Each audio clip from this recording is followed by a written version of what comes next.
السلام عليكم ورحمة الله تعالى وبركاته. إن الحمد لله نحمده ونستعينه ونستغفره ونؤمن به ونتوكل عليه ونعوذ بالله من شرور أنفسنا ومن سيئات أعمالنا. من يهد الله فلا مضل له ومن يضلل فلا هادي له. ونشهد أن سيدنا وسندنا وحبيبنا وطبيبنا وطبيب قلوبنا ومولانا محمدا عبده ورسوله الذي أرسله بالحق بشيرا ونذيرا وداعيا إلى الله بإذنه وسراجا وقمرا منيرا. أما بعد فقد قال الله تبارك وتعالى في قرآن الكريم وهو قرآن مجيد في لوح محفوظ. সবাই পড়েন أعوذ بالله من الشيطان الرجيم. بسم الله الرحمن الرحيم. والعصر إن الإنسان لفي خسر إلا الذين آمنوا وعملوا الصالحات وتواصوا بالحق وتواصوا بالصبر. آمنت بالله صدق الله العظيم. وقال تعالى في كتابه لشان حبيبه صلى الله عليه وسلم آمرا ومخبرا إن الله وملائكته يصلون على النبي يا أيها الذين آمنوا صلوا عليه وسلموا تسليما. اللهم صل على مولانا محمد وعلى آله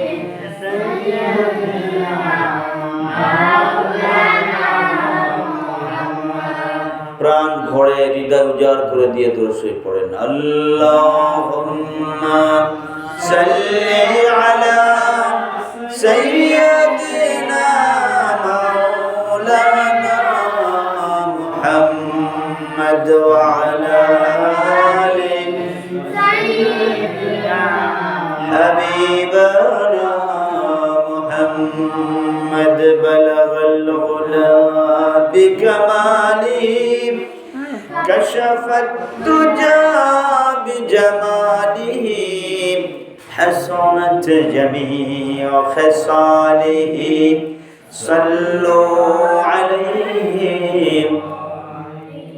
मुझे कुछ मिले या न मिले मोहम्मद मिले यानी वो शई जिससे अल्लाह मिले. बलगल उला बिकमालिहि कशफ الدجى بجماله حسنت جميع خصاله صلوا عليه. मुअज़्ज़ज़ मुहतरम সম্মানিত উপস্থিতি,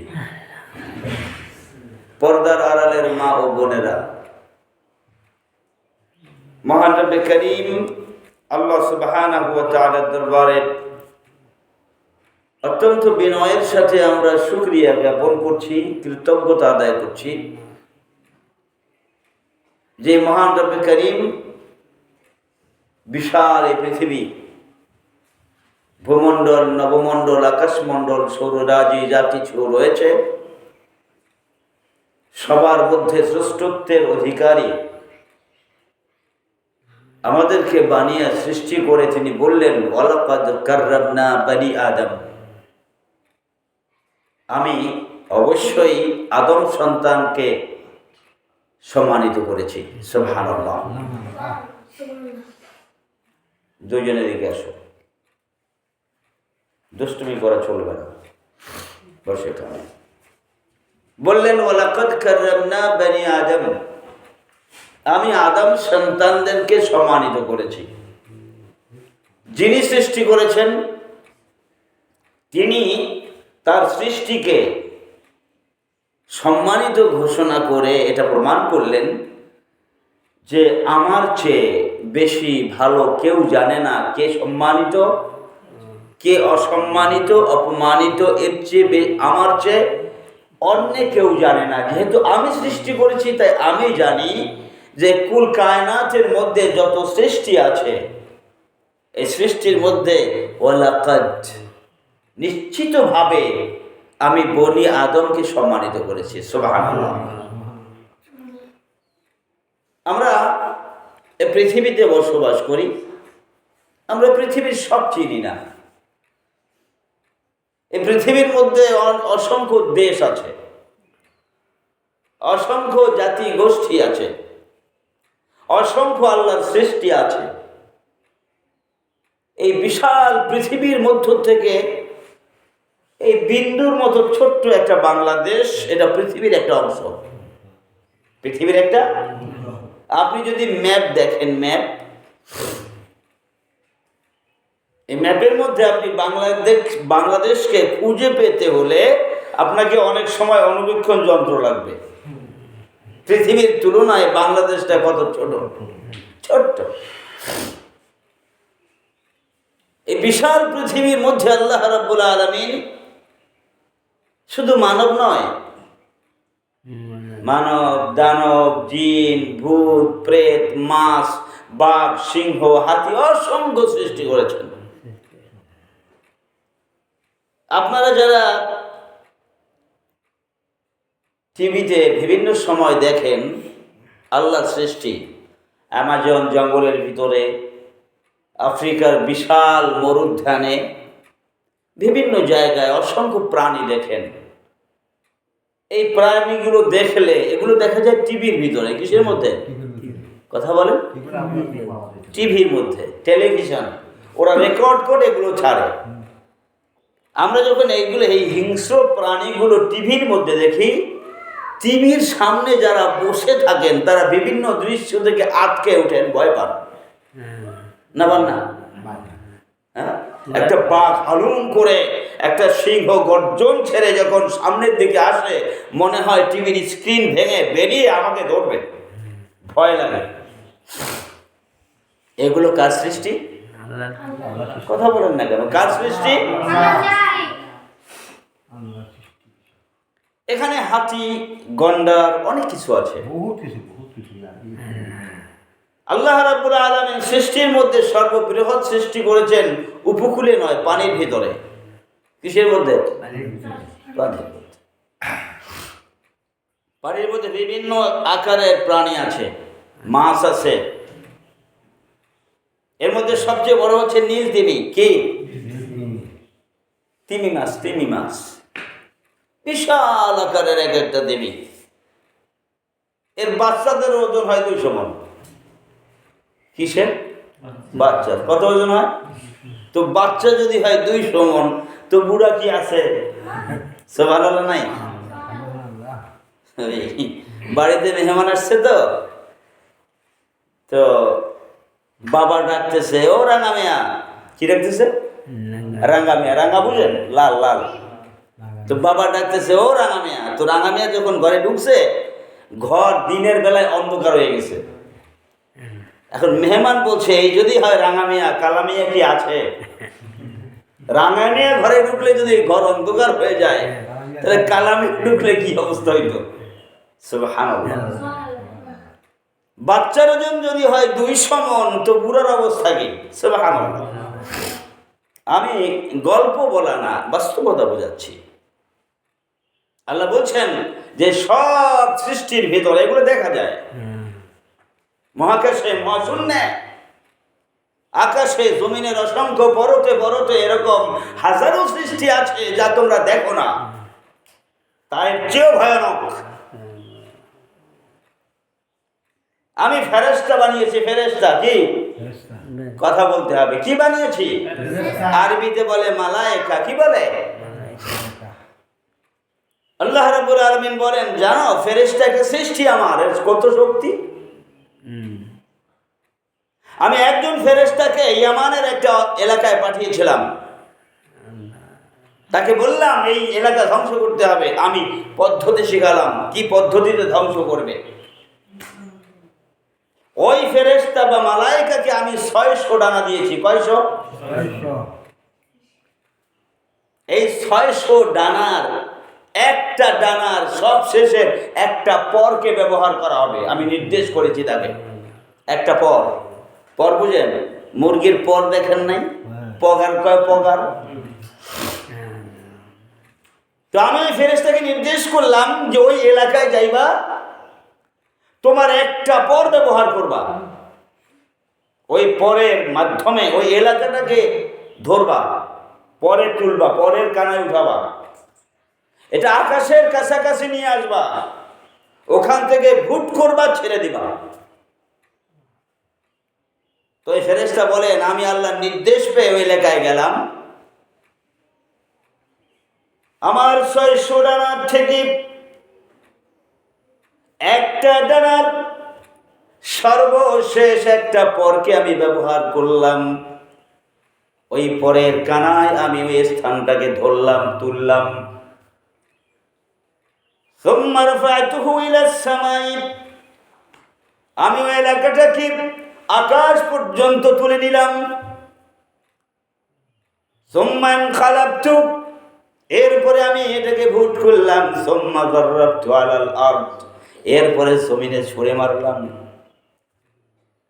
আমার পরের এক কোণা দিয়ে তাকে তুললাম, আকাশ বরাবর নিয়ে গেলাম, সেখানে ভুট করলাম, জমিনের উপরে ছেড়ে মারলাম, ছুঁড়ে মারলাম। ফাকানাত বাহরাল মাইয়িত ইলা ইয়াউমিল কিয়ামা, কিয়ামত পর্যন্ত একটা সাগরে পরিণত হলো। সুবহানাল্লাহ। আঘাতের ঠেলায়, আঘাতের এখনো আছে, এখনো ইয়ামানে এখনো কোনো বসতি নাই, ওখানের প্রাণী মাছ নাই, বিশাল সাগর, কিন্তু সেখানে কোনো মাছ। আমি বুঝাচ্ছিলাম ওয়ালাকাদ কাররামনা বনি আদম, আমি আদম সন্তানদেরকে অবশ্যই সম্মান দিয়েছি। কথা কার? আল্লাহ। অথচ একটা আদম সন্তান, সর্ববৃহৎ আদম সন্তান, আদম ছিল 60 গজ, 120 হাত, মাত্র 120 হাত। 120 হাত যদি আদম লম্বা হয়, আমি 3.5 হাত, তো আমি 3.5 হাতে যদি 55 কেজি হই বা 60 কেজি হই, তাহলে 120 হাতে অত বেশি হয় না, অত বেশি হয় না। 3.5 হাতে যদি হয় 60 কেজি, 1.5 মণ, অত বেশি হয় না। ওই তিমির বাচ্চার মতো ওজন হয় না, তিমির বাচ্চার মতো ওজনও। তাহলে আদম ও তিমির বাচ্চার চেয়ে কম ওজনের ছিল। সুবহানাল্লাহ বলবেন না? এরপরে আমি পর্যন্ত আস্তে আস্তে আমার ওজন হলো 60-70 কেজি এভারেজ। তো আল্লাহ বললেন যে ওই তিমির তুলনায় আমি মানুষকে সম্মানিত করেছি। সুবহানাল্লাহ। আমি শুধু তিমির তুলনায় নয়, আমার সৃষ্টি যেই ফেরেশতাটা পৃথিবীর ওই জায়গাটা তারপরে ধরেছিল, আকাশ পর্যন্ত তুলেছিল, এরপরে ভোট করেছিল, জমিনের পরে মেরে দিয়েছিল, সেখানে একটা সাগরে পরিণত হয়েছিল। ও মানুষ ভাবো, ওই মালায়েকা, ওই ফেরেশতার কত শক্তি। আমি আল্লাহ বলছি, ওই ফেরেশতার চেয়েও আমি মানুষকে সম্মানিত করেছি। সুবহানাল্লাহ।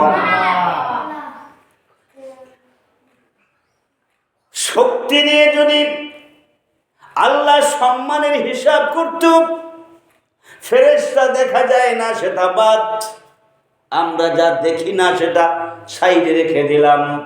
যা আমরা দেখি এই তুলনায় যদি হিসাব করা হয়, আমি আলী আকবরের তুলনায় হাজারো সৃষ্টি আছে যা আমার চেয়ে বেশি শক্তি রাখে, ঠিক কিনা?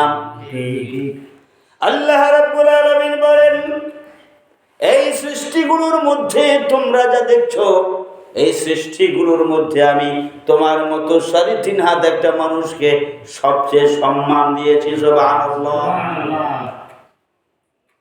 আচ্ছা বলুন তো, সম্মান পাওয়ার পেছনে, সম্মানিত হওয়ার পেছনে আমার শক্তি কাজ করলো না, তাহলে কিছু একটা তো আছে যা দিয়ে আমাকে সম্মানিত হতে হবে। বুঝেন নাই? সহজ কথা বুঝেন নাই? আমি শক্তি দিয়ে সম্মানিত হতে পারি না। আমি একটা মশার কাছে দুর্বল। বুঝে আসে নাই? আমি একটা মশার কাছে দুর্বল। আচ্ছা, একটা মশারির দাম বেশি না একটা মশার দাম বেশি? কথা বলেন না কেন? একটা মশার দাম বেশি না একটা মশারির দাম বেশি?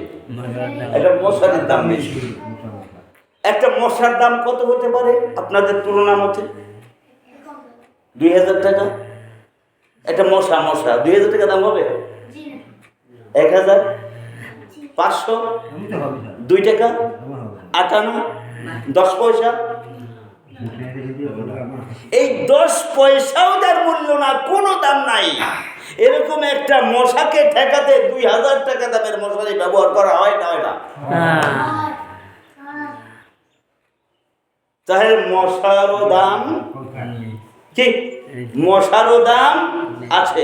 বলেন মশারও দাম আমার কাছে। বলেন মশারও দাম আছে আমার কাছে।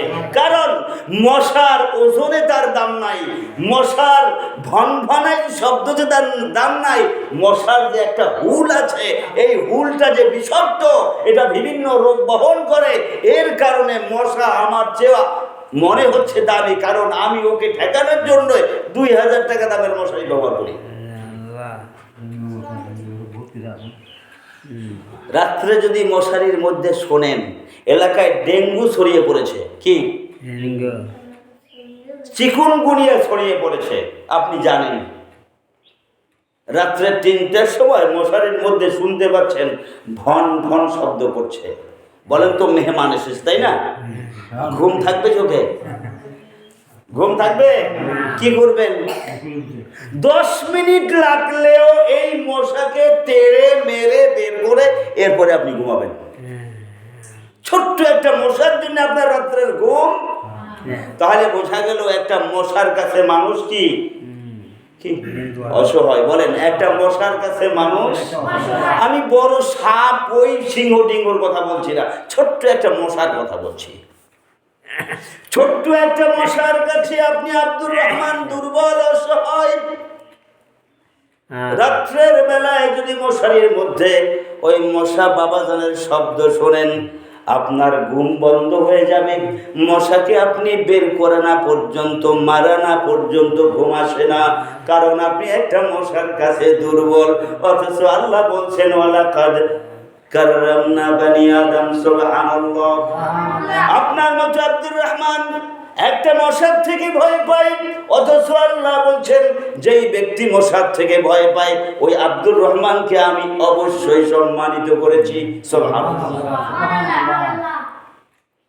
একটা সাপ ফস করে উঠেছে, একটা পাতি শ্রীগল, একটা কুকুর রাস্তায় দেখলে আপনি খেয়াল করতে থাকেন কোন দিকে না কোন দিকে যায়। কুকুর আসছে, আপনি যাচ্ছেন। আর যদি হয় ভাদ্র মাস, কি মাস?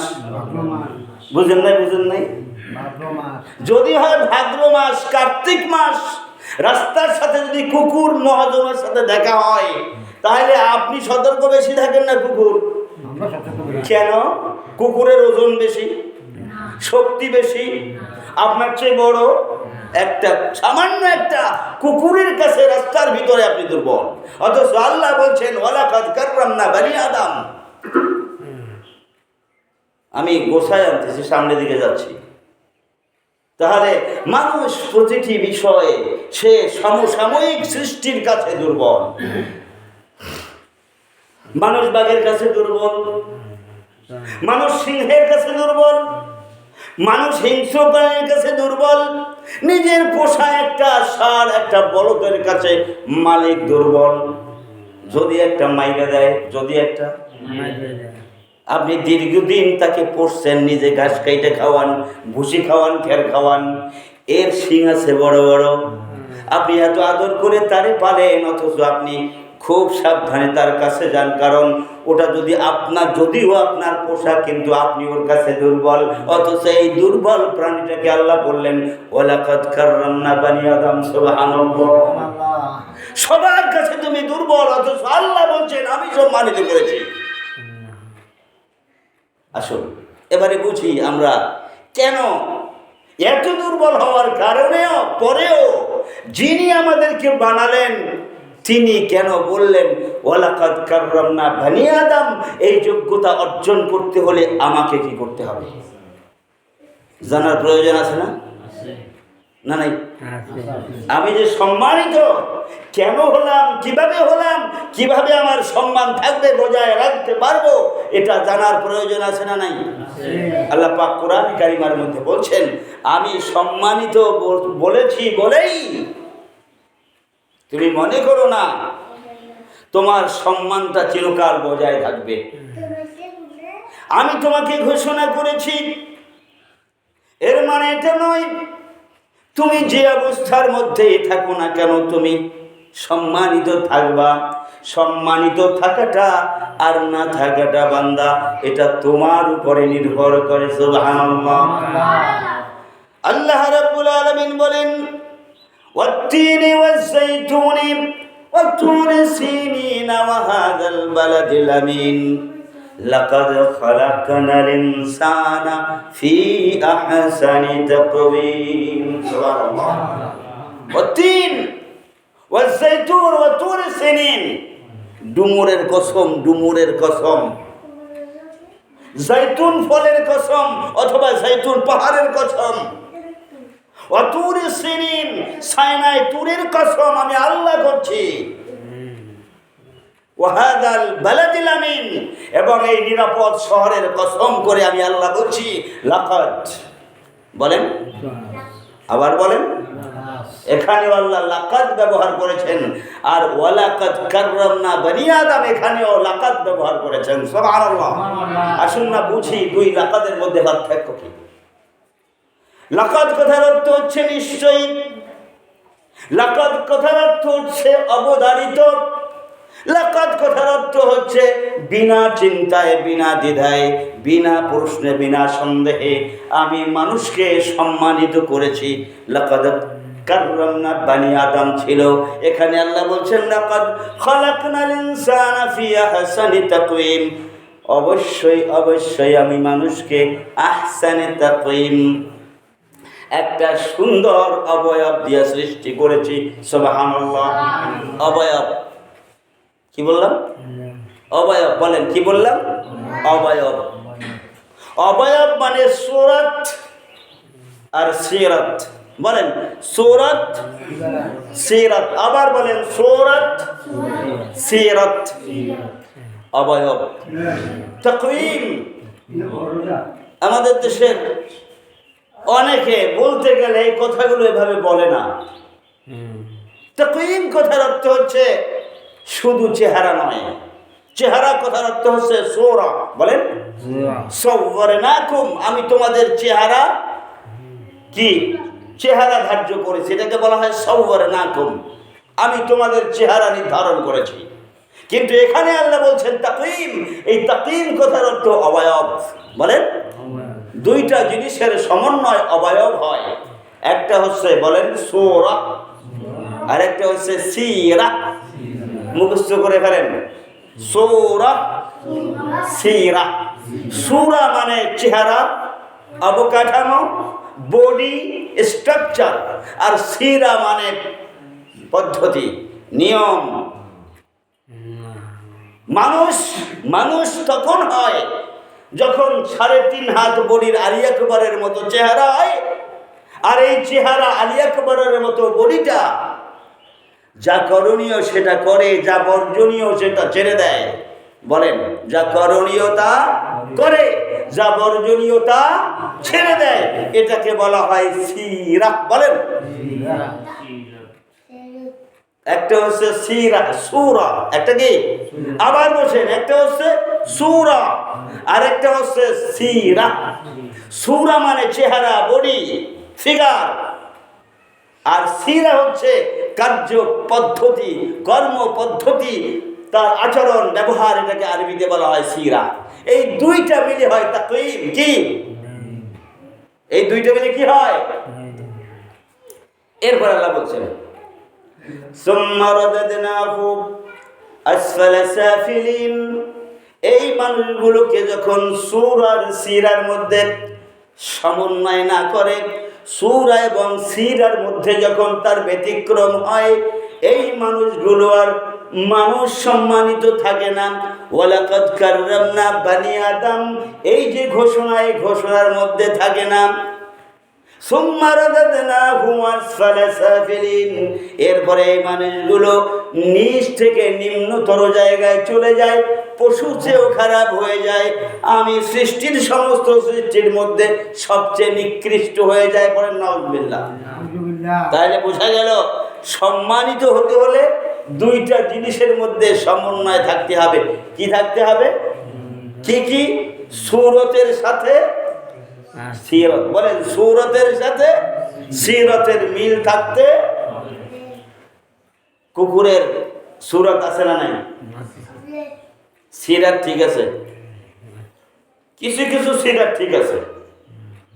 যেমন মালিকের কথা শোনে, পোষলে মালিকের কথা শোনে মাঝে মাঝে। আবার অনেক সময় দেখা যায় যখন ওই যে বললাম ভাদ্র আশ্বিন কার্তিক মাস আছে, তখন মালিকেরও আর গোনার সময়।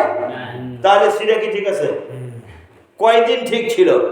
যখন তার মধ্যে গরম আসছে, উষ্ণতা আসছে, পাগলামি আসছে, তখন আর সেটা ঠিক। কথা বুঝেন নাই? তাহলে কুকুরের সূরতের সাথে সিরাতের মিল। আচ্ছা, ও কি জানে যে ওই তালুকদার বংশের গু হালাল আর হাওলাদার বংশের গু হারাম? ঠিক। বাড়ির মালিকের মুরগি তার জন্য জায়েজ নাই, আর একজনের খোপের মুরগি জায়েজ। এটাকে হিসাব করে। তাহলে বোঝা গেল সূরতের সাথে সিরাতের তার মিল, যার কারণে সে সম্মানিত নয়। কথা বুঝেন নাই? সে একজন সাধারণ সৃষ্টি। ওয়ালাকাদ কাররামনা বানি আদম, আর যে লেভেল, এই লেভেলের মধ্যে সে নেই। কিন্তু মানুষ আলাদা। এখন মানুষ এই গুণগুলো অর্জন করতে হলে, ওয়ালাকাদ কাররামনা বানি আদমের এই সম্মান অর্জন করতে হলে, একটা কুকুর হতে গেলে কিচ্ছু লাগে না, খালি মায়ের পেট থেকে জন্ম নিলেই হয়। একটা ছাগল হতে হলে কিচ্ছু লাগে না, মায়ের পেট থেকে জন্ম নিলেই হয়। প্রত্যেকটি সৃষ্টি ওর অবস্থান হতে হলে ওর কিচ্ছু লাগে না। একটা মুরগির বাচ্চা, একটা হাঁসের বাচ্চা, একটা হাঁস পানিতে নামতে হলে ট্রেনিং দিতে হয়। এই কথা বলেন না কেন? একটা হাঁসের বাচ্চা পানিতে নামাতে হলে ট্রেনিং দিতে হয়। কথা ভাষা বুঝেন না আপনি? একটা হাঁসের বাচ্চা, এটাকে আপনি পানিতে নামাবেন, সাঁতার কাটাবেন, ওকে কি ট্রেনিং দিতে হবে সুইমিং পুলে নিয়ে? কেন? ও হাঁসের বাচ্চা। বলেন, ও কিসের বাচ্চা? ও হাঁসের বাচ্চা বলেই জন্মের পরেই ও পানি খোঁজে। অনেক সময় হাঁসের সাথে মুরগির বাচ্চা ফুটে, আবার মুরগির সাথে হাঁসের বাচ্চাও, মুরগির সাথে হাঁসের বাচ্চা ফুটছে, কয়েকটা হাঁসের বাচ্চা কয়েকটা মুরগির বাচ্চা। এখনো হাঁটতে হাঁটতে পুকুরের পাড়ে গেছে। মুরগির বাচ্চা তো মায়ের সাথে সাথে, আর হাঁসের বাচ্চার খবর কই? এখন ও যদি কয় তুই তো আমার সহোদর ভাই বোন, তুইও আয়, আইব, এজন্য যাবে না যে ও মুরগির বাচ্চা। কিসের বাচ্চা? জবাব দেন, কিসের বাচ্চা? পানিতে নামছে, ও কিসের বাচ্চা? আপনার ছেলেটা 8 বছর বয়স। কত বছর? আপনি দইটা পানির মধ্যে ছাইরা দেন, সাঁতারে উঠে যাইব কেন? ও কি মুরগির বাচ্চা? হাঁসের বাচ্চা? কিসের বাচ্চা? মানুষের বাচ্চা বলেই ও পানিতে সাঁতার কাটতে পারে না, ওকে সাঁতার কাটানো শেখাতে হয়। আল্লাহ রাব্বুল আলামিন বলেন, পৃথিবীর অসংখ্য সৃষ্টি, একটা বাঘের বাচ্চাকে ধরে দুধ খাওয়াতে হয় না, জন্মগ্রহণের পরেই ও যেখানে থাকুক দুধ খাওয়া শিখে যায়। হাজার হাজার লক্ষ লক্ষ কোটি কোটি ছাগল, বকরি, ভেড়া, জঙ্গলের মধ্যে গরু, হরিণ, এরা সবাই দুধ খেয়ে বাঁচে। ওরা যখন বাচ্চাগুলো দেয়, আল্লাহ রাব্বুল আলামিন বলেন ওরা ওদের বাচ্চা বলে মায়ের স্তন থেকে তারা দুধ খুঁজে নেয়। সুবহানাল্লাহ, পড়েন সুবহানাল্লাহ। প্রতিটি সৃষ্টি জন্মের পরে তার খাদ্য খুঁজে নেয়। আল্লাহ বলেন কারণ হচ্ছে ওরা প্রাণীর বাচ্চা। কিসের? আবার বলেন। কিন্তু মানুষের বাচ্চা অন্যরকম। মানুষের বাচ্চা জন্মগ্রহণের পরে বাচ্চা মায়ের কাছ থেকে দুধ খুঁজে নেয় না, মা খুঁজে খুঁজে বাচ্চাকে দুধ খাওয়াতে হয়, কারণ সে মানুষের বাচ্চা। ওয়ালাকাদ কাররামনা বানি আদম, আদম সম্মানিত হওয়ার জন্য সম্মান খুঁজিয়ে নিতে হয়, শিখে নিতে হয়, জেনে নিতে হয়, বুঝে নিতে হয়। ছাগলের বাচ্চা ছাগল হয়, গরুর বাচ্চা গরু হয়। মানুষের বাচ্চা যদি মানুষ সম্মানিত হয়, তার বাচ্চা সম্মানিত হয় না। মানুষের বাচ্চা সম্মানিত বানাতে হয়। সুবহানাল্লাহ। মানুষের বাচ্চা কি বানাতে হয় বলেন? সম্মানিত বানাতে হয়, সম্মানিত হওয়া শেখাতে হয়, সম্মান মর্যাদা অর্জন করার পদ্ধতি জানাতে হয়, জানতে হয়।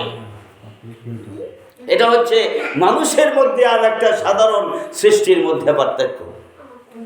এটা ছিল আমাদের ভূমিকা। আমরা গত কয়েক জুমার থেকে একটা সূরার উপরে কথা বলে আসছিলাম। আমরা এই সূরাটির প্রথম 2টি আয়াত শেষ করেছিলাম, মনে আছে তো? বলেন তো কোন সূরা? মাশাআল্লাহ, সূরা আসর। আমরা দেখি আজকের শেষ আয়াতটির সামান্য কিছু কথা বলেই আমি আমার আলোচনা শেষ করব ইনশাআল্লাহ। সবাই পড়েন ইনশাআল্লাহ। যারা পারেন সবাই আমার সাথে পড়েন। আমরা আমাদের এই আলোচনাগুলো যেখানে ছেড়ে দিলাম, এটা দিয়েই একটা আলোচনা শেষ করতে পারতাম, কিন্তু আমি এটার দিকে সামনে যাব না, কারণ আমি এই সূরাটি শেষ করব বলে চিন্তা করেছিলাম। আজকেও হবে না, তারপরেও দেখি অল্প একটু কথা বলি। তাহলে আমরা ছেড়ে আসছিলাম মানুষ সম্মানিত হতে হলে কি? সুন্দর, আবার বলেন, সম্মানিত হতে হলে মানুষ ছাড়া সব সৃষ্টি যাদের বাচ্চা হয়, বাচ্চা দেয়, তাদেরকে ওর জাতি হতে হলে কিচ্ছু করা, বলেন বলেন, কিচ্ছু করা। মানুষ সম্মানিত হতে হলে কিচ্ছু করতে হয়। কি কি করতে হয় এই বিষয়গুলো এই সূরার মধ্যে ছিল বলে আমি লম্বা ভূমিকা করেছি। এবারে আসেন আমরা একটু পড়ি, সবাই পড়েন যারা পারেন। আউযু বিল্লাহি মিনাশ শাইতানির রাজীম। ওয়াল আসর ইন্নাল ইনসানা লাফী খুসর ইল্লাল্লাযীনা আমানু ওয়া আমিলুস সালিহাতি وتواصوا بالحق وتواصوا بالصبر آمنت بالله। আমরা পূর্বে ওয়াল আসর ইন্নাল ইনসানা লাফি খুসর, এই দুইটা আয়াতই আমরা 3 জুমা সম্ভবত আলোচনা করেছিলাম। আজকের জুমায় আমরা শুরু করি, অল্প একটু কথা বলি, আলোচনা শেষ করব ইনশাআল্লাহ। ইল্লাল্লাযীনা আমানু ওয়া আমিলুস সলিহাত, এখানে ঢুকেছিলাম গত জুমায়, এই আয়াতে আমরা ঢুকেছিলাম। শর্ত হচ্ছে কয়টা? জোরে বলেন কয়টা? নিশ্চয়ই যারা ঈমান আনবে রবের উপরে, না দেখে, বিধানের উপরে, শুনে শুনে। আমরা নবী দেখি নাই, বিধান শুনেছি, আমাদের কান পর্যন্ত, চোখ পর্যন্ত কিতাব এসেছে, আমরা দেখিনি। আমরা এই কোরআন যখন নাযিল হয়েছে তখন আমরা দেখিনি, আমরা শুনেছি এবং আমরা এই পড়ছি। এখন বর্তমানে হাদিস শুনেছি, পড়ছি, আমরা এগুলো দেখিনি। আমরা বিশ্বাস করি এগুলো আল্লাহর পক্ষ থেকে, তার নবী তিনি প্রেরণ করেছেন আমাদের জন্য, তার পক্ষ থেকে, এটা আমরা বিশ্বাস করি। ঠিক তো? তাহলে এটা হচ্ছে ঈমান। এবং এই ঈমানের দাবি করে আমরা যে কাজগুলো করব, সেই কাজগুলো হবে আল্লাহর যে বিধান দিয়েছেন এবং বিধান নবী যতটা পদ্ধতি দিয়েছেন, নবী যতটা পদ্ধতি দিয়েছেন, আমরা ওই আল্লাহর বিধান পালন করব।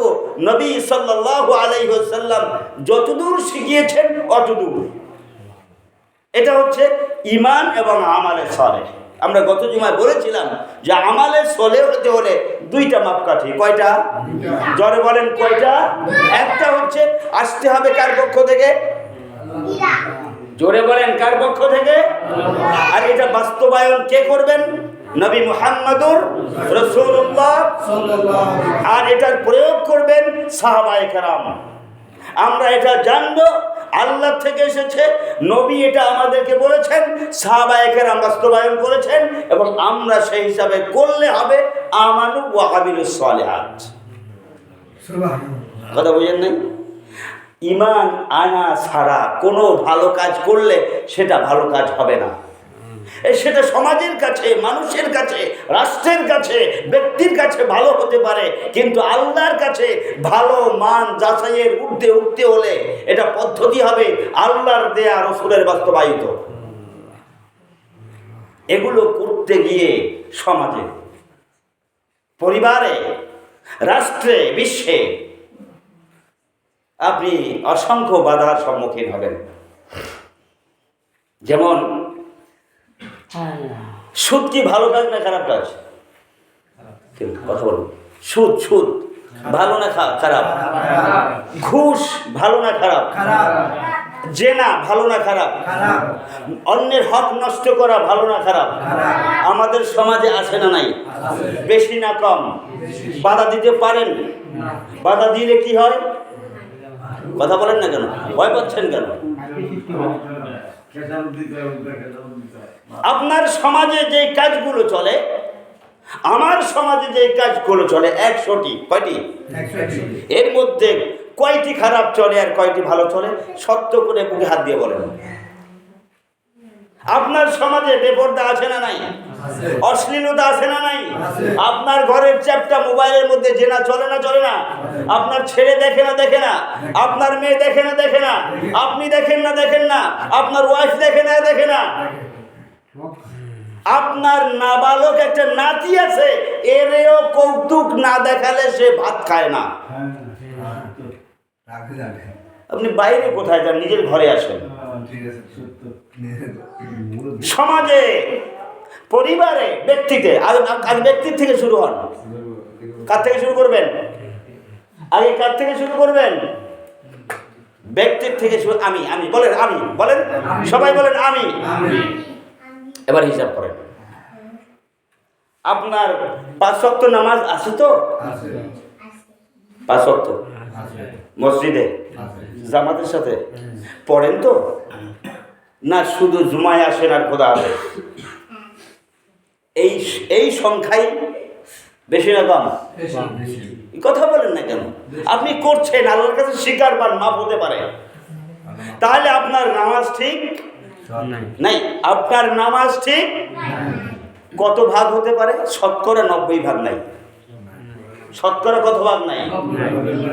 এটা বাদ আল্লাহর ইবাদত। আচ্ছা, আপনার পরিবারটা সুদ ছাড়া চলে তো? এখানে কবি নীরব, আমি সহ, আমিও সুদের মধ্যে আছি। কেন? আমারও তো আপনি হাদিয়ার টাকার কিস্তি তুললা, আর আমি জানি যে আপনার হাদিয়া, আপনাদের হাদিয়া কিস্তিতে।